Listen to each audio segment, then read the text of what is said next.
We'll start with cinema. What's going on at the cinema right now? Not a lot. CineWorld. Last time we talked about how CineWorld was going down. They filed for Chapter 11, which means they've got some protection whilst they restructure, whatever that means.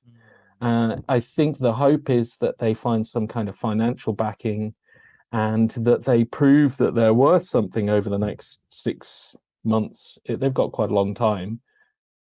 So we've obviously had some absolute gems at the cinema to prove that cinema is worth something, considering Top Gun Maverick lasted, what was it? Memorial Day to Labor Day. 6 years. 65 days of, record-setting box office. Nothing to do with the fact that there was nothing else out. But over the last month, we have seen 3,000 Years of Longing, Crimes of the Future, Beast, Fall, Bodies, Bodies, Bodies, The Forgiven, and most recently, Don't Worry, Darling.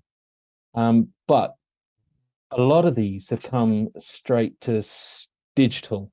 If not in the UK, then certainly on the US. You can pick up some of them on digital in the US days after they've come out in the UK, and some of them in advance of their UK theatrical vows.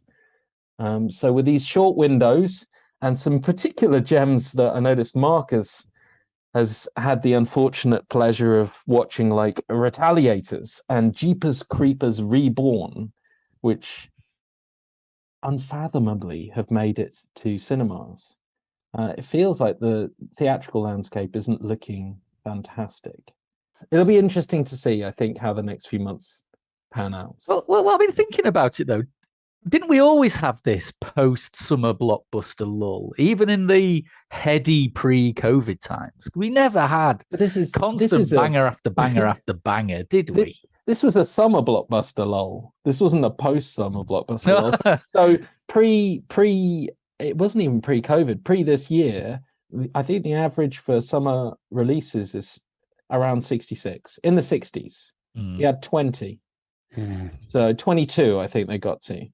I mean, there's just not the content. Hence why you've got Retaliators, you've got Jeepers Creepers, because there's literally nothing they can show apart from Avatar or still Top Gun.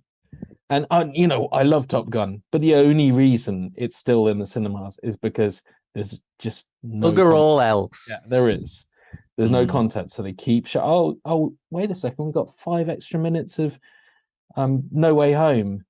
Let's put that back at screens. It's it smacks of desperation, some of the tactics.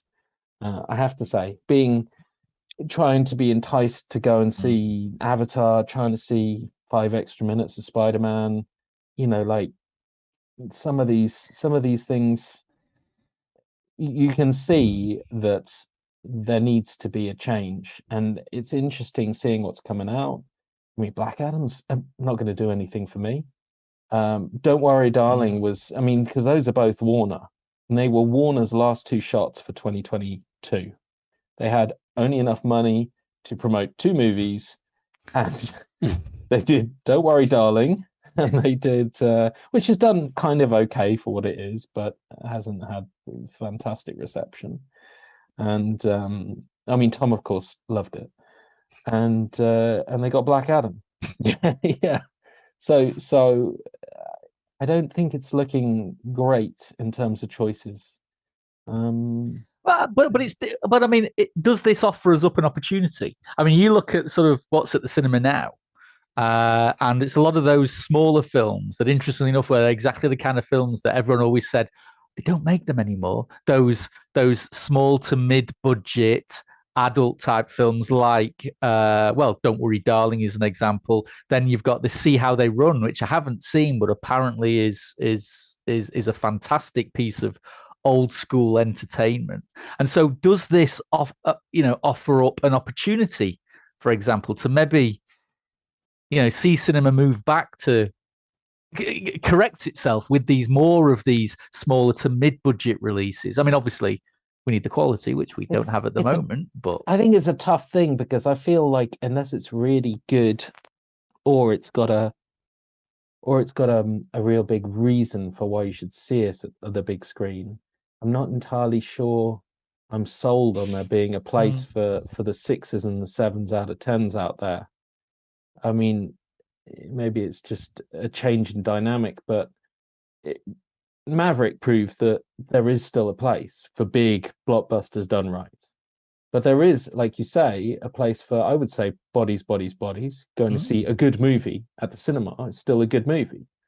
But going to see a kind of an average movie that would have been just as kind of good at home, maybe there's not as much place for those. I don't know. But I do like your idea.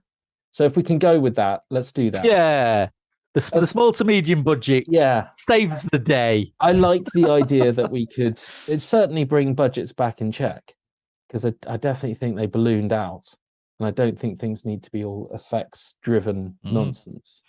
But I mean, to be fair, I'm just amazed that I could go to my local multiplex and go and see Clerks 3. I mean, bloody hell, I never thought I'd see the day. But there you go. But you're not going to. I'm not going to. No.